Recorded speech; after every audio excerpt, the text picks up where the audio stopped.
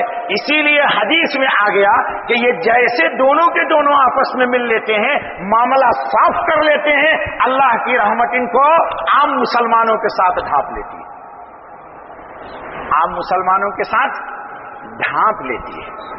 اسی لیے قرآن نے ادب سکھا دیا کہ ہمیشہ یہ دعا مانگا کرو کہ ربنا لا تجعل فی نہیں، اس کو سمجھیے آپ لوگ، ہمارا کیا مسئلہ ہے؟ ربنا لا تجعل فی قلوبہم غلا، یا اللہ اس کے دل میں کیوں کھوٹ ہے؟ ہر آدمی کیا سوچتا ہے؟ ارے اس کا دل بڑا خراب ہے، اس کا دل بڑا خراب ہے، اس کا دل بڑا خراب ہے. نو نو نو، اللہ آپ کو ادب سکھا رہے ہیں کہ اگلے سے کوئی مسئلہ تیرا حل ہونے والا نہیں ہے. جس طرح کہ تو اپنی دکان کھولے گا تو نفع تجھے ملے گا، اگر کھوٹ تو رکھتا ہے تو مغفرت سے تو محروم ہوگا، اگلا محروم نہیں ہوگا. اس لیے تو دوسرے کی فکر مت کر، تو کس کی فکر کر. اور بڑا خوبصورت جملہ قرآن نے استعمال کیا، لا تجعل فی قلوبنا، اے اللہ میرے دل کے اندر کس کی؟ غلن للذین آمنوا، یا اللہ ایمان کے اعتبار سے گرچہ ادنا سے ادنا درجہ کیوں نہیں ہو ایمان والا، اس کے خلاف بھی میرے دل میں کوئی کھوٹ نہ ہو. پھر علامہ انور شاہ صاحب کشمیری رحمۃ اللہ تعالی علیہ نے ایک بہت عجیب بات کہہ دی. فرمایا کہ صحابہ کرام کے درمیان آپس میں کوئی بات ہو جاتی تھی تو نبی پاک محمد صلی اللہ علیہ وسلم نے صحابہ سے فرمایا کہ تم لوگ آپس کے معاملے کو خود طے کر لو، مجھ سے نقل بھی نہ کیا کرو، تاکہ میں تم لوگوں کی طرف سے سلیم الصدر رہا کروں. ہائے میرا نبی اور ہائے میرا اللہ، کتنی بڑی ادب کی بات بتائی. فرمایا تم لوگوں کے آپس میں باتیں ہو جایا کرے نا تو اس کو آپس میں مل کر کے صاف شفاف کر لیا کرو، مجھ سے مت نقل کرو. میں چاہتا ہوں کہ ہر امتی کی طرف سے سلیم الصدر رہوں. ہائے ہائے ہائے ہائے، یا اللہ مجھے بھی ہر ایمان والے کی طرف سے سلیم الصدر رکھیے گا جی. اور حضرت حاجی امداد اللہ مہاجر مکی رحمۃ اللہ تعالی علیہ کیا فرماتے ہیں بابا؟ یہ اللہ والوں کی بات ہے. فرماتے ہیں کہ دنیا کے تمام نظام جھگڑے کی بنیاد یہی ہے کہ ہر انسان دوسرے کو دیکھتا ہے، اپنی اصلاح کی فکر نہیں کرتا. حالانکہ اللہ پاک نے قرآن میں کہا ہے علیکم بانفسکم، تم پر تمہاری اپنی حفاظت ضروری ہے. تو اپنے ایمان کی خیر مچا، تو اپنے ایمان کو اس قابل بنا کہ اللہ کی تجلی تجھے لگ جائے. تو اپنے ایمان کو اس قابل بنا کہ اللہ کی رحمت کا نزول تجھ پر ہو جائے. تو اپنے ایمان کو اس قابل بنا کہ تیرا ایمان ملائکۃ اللہ کے لیے رشک بن جائے. تو اپنے ایمان کو اس معیار پر اٹھا کہ دنیا کے لیے تو باعث قدوہ بن جائے. وجعلنا للمتقین اماما، وجعلنا للمتقین اماما. تو یہ حدیث بتا رہی ہے دوستو کہ ہم کو اپنی حفاظت کے لیے، یا یوں کہہ لیجئے ہم کو ہر جمعرات کو اور ہر پیر کو اللہ کی مغفرت کو وصولنے کے لیے ہر جمعرات کو اور ہر پیر کو اپنے دل کے غل و غش کا احتساب کرنا چاہیے، حساب لینا چاہیے کہ کہیں کسی کا کوئی کھوٹ تو نہیں ہے میرے دل میں. کھوٹ ہونا دلیل اس بات کی ہے کہ ہمارا ایمان کمال کو ابھی نہیں پہنچا ہے. جب ایمان کمال کو پہنچے گا، جب ایمان کمال کو پہنچے گا تو انسان اپنی فکر کرے گا، دوسرے کی فکر نہیں کرے گا. کمال کا ایمان اپنی فکر کرے گا، دوسرے کی فکر نہیں کرے گا. اللہ سے دعا کر لیجئے کہ اللہ تعالی اس مبارک مہینے میں جو شعبان کا ہے، کیونکہ شعبان کی بھی روایت آ رہی ہے جو میرے درس میں گزر چکی ہے کہ شب جی بڑی رات، ٹھیک بولا، ہمارے مسلمانوں میں بولتے بڑی رات. چلو بھائی شب برات کو اللہ تعالیٰ سب کی مغفرت کر دیتے ہیں. وہاں بھی روایت میں ہے کہ مشرک کی مغفرت اور جس کے دل میں کھوٹ ہو، اور بھی کئی ہیں، مشرک ہے، مشاہن ہے، جی قاتل نفس ہے، مدمن خمر ہے، عاقل والدی ہے، مسبل ہے، یہ سب کئی لوگ ہیں جن کی اس رات میں بھی مغفرت نہیں ہوتی. اللہ سے دعا کرو دوستو کہ اللہ تعالیٰ موت سے پہلے ہمیں اپنے ایمان کو درجہ کمال تک پہنچانے کی اللہ اپنے فضل سے توفیق عطا فرما دے. ٹھیک ہے دوستو، اپنا اپنا خود حساب لیجئے. ہر آدمی اپنے عزیزوں میں، رشتہ داروں میں، اس میں جانتے ہیں. اسی کتاب میں روایت آئے گی لیکن حدیث قدسی نہیں ہے. وہ حضرت عبداللہ ابن زبیر رضی اللہ تعالی عنہ کی خالہ ہیں ام المومنین حضرت عائشہ صدیقہ رضی اللہ تعالی عنہ. عبداللہ ابن زبیر بیٹے کس کے ہیں؟ اسما بنت، بولیے جی، ان کی امی کا نام ہے اسما، جو حضرت عائشہ کی بہن ہے. آپس میں کوئی بات ہو گئی لین دین کے مسئلے میں. حضرت عائشہ نے قسم کہا کہ اچھا زبیر نے یوں کہا ہے. لوگوں نے کہا ہاں زبیر نے یوں کہا. فرمایا میں اللہ کی نظر مانتی ہوں، قسم کھاتی ہوں، اس سے بات نہیں کروں گی. یہ بات پہنچ گئی عبداللہ ابن زبیر کو رضی اللہ تعالی عنہ کو. اب حضرت عائشہ نے ترک کلام کر دیا. کس سے؟ عبداللہ ابن زبیر رضی اللہ تعالی عنہ سے. جی لمبی مدت گزر گئی، حضرت عائشہ نے کوئی بات ہی نہیں کی. سنیے اب معاملہ کیا ہو. انہوں نے تیار کیا دو شخص سے، کلم مسور ابن مخرمہ و عبد الرحمن ابن اوس ابن عبد یغوس وہما من بنی زہرہ. ان دونوں سے کہا کہ دیکھو میری خالہ ہے حضرت عائشہ، اور انہوں نے مجھ سے غلطی ہو گئی تھی، کوئی تکلیف پہنچی، یعنی امہات المومنین ہے وہ، اس اعتبار سے ان سے کوئی ایسی بات نکل گئی جو ان کی شان میں مناسب نہیں تھی. اس پر حضرت عائشہ نے قسم کھا لی تھی. فرمایا یار میری بات تو کرواؤ یار، بہت لمبی مدت ہو گئی، وہ مجھ سے بات ہی نہیں کرتی. ان لوگوں نے ایک تدبیر سوچی. یہ دونوں گئے، چادر میں لپٹے ہوئے تھے. حضرت عائشہ کے دروازے پر رضی اللہ تعالی عنہ دستک دی. کہا کون؟ نام بتایا کہ میں اور فلاں. آج داخل ہو جاؤں؟ تو کہا ہاں داخل ہو جاؤ. تو فرمایا کہ سب کے سب؟ تو حضرت عائشہ نے کہا سب کے سب آ جاؤ. اور ساتھ کون تھے؟ عبداللہ ابن زبیر رضی اللہ تعالی عنہ بھی تھے. دیکھ لیجئے. قالت عائشہ ادخلوا قالوا كلنا قالت نعم ادخلوا كلكم ولا تعلم ان معهما ابن الزبیر. اور ان کو پتہ ہی نہیں کہ ابن زبیر بھی ساتھ ساتھ ہے. فلما دخلوا دخل ابن الزبیر الحجاب فاعتنق عائشہ. اندر گئے تو خالہ تھی، پکڑ کے چمٹ گئے. خالہ ماں دونوں برابر ہوتی ہے. چمٹ گئے، لگے رونے. اب وہ کہہ رہی بھائی، وہ بھی رو رہی کہ اللہ کے بندو میں نے قسم کھائی ہے تم سے بات نہیں کرنے کے لیے، تم چھوڑو. اور وہ اللہ کا نواسطہ دے رہے ہیں. وہ دونوں بھی کہہ رہے ہیں کہ نہیں گفتگو کیجیے کیجیے کیجیے کیجیے. قصہ مختصر حدیث کے مطابق حضرت عائشہ رضی اللہ تعالی عنہ نے قسم توڑا. اس صحابی نے ایک روایت بھی نقل کی. کیا کہا؟ کیا فرمایا؟ وَيَقُولَانِ إِنَّ النَّبِيَّ صلی اللہ علیہ وسلم نہا اما علمتی من الحجرہ فإنه لا يحل لمسلم أن يهجر أخاه فوق 3 ليال فلما أكثروا على عائشة من التذكرة والتحريض فقد تذكرهما وتبكي وتقول إني نذرت والنذر شديد فلم يزال بها حتى كلمت ابن الزبير وأعتقت في نظرها ذلك 40 رقبة. اللہ اکبر. قسم تھوڑا حضرت عائشہ رضی اللہ تعالی عنہ نے، اور 40 غلام آزاد کیے ہیں. کتنے؟ اور جب کبھی بھی یہ نظر ان کو یاد آ جاتی، روایت میں ہے اسی میں کہ روتی تھی اور اتنا روتی تھی کہ ان کا دوپٹہ آنسوؤں سے تر ہو جاتا تھا. بعض جگہ روایتوں میں اس کی وضاحت آئی کہ جب کبھی بھی یاد آیا ہے تو غلام آزاد کیا ہے. تو معلوم یہ ہوا کہ کبھی بھی کسی سے کبھی کوئی یہ بڑے لوگ ہمارے لیے قدوہ ہیں. یہ روایت اس لیے آئی کہ دیکھو بڑے لوگوں نے بھی اپنے نفس کو چھوڑا ہے اور اللہ و رسول کی اطاعت کی ہے. اللہ تعالی ہمیں آپ سب کو نیکی کی توفیق عطا فرمائے. دیکھو مفتی صاحب لے کے آ گئے سورہ یاسین. لے کے مت بھاگ جانا بابا. لوگ یہ سمجھتے ہیں کہ مفتی صاحب برکتن لے کے آئے ہیں سورہ یاسین. لوگ سمجھتے ہیں کہ برکتن لایا. نہیں بابا، لا برکتن لے بل للقراء.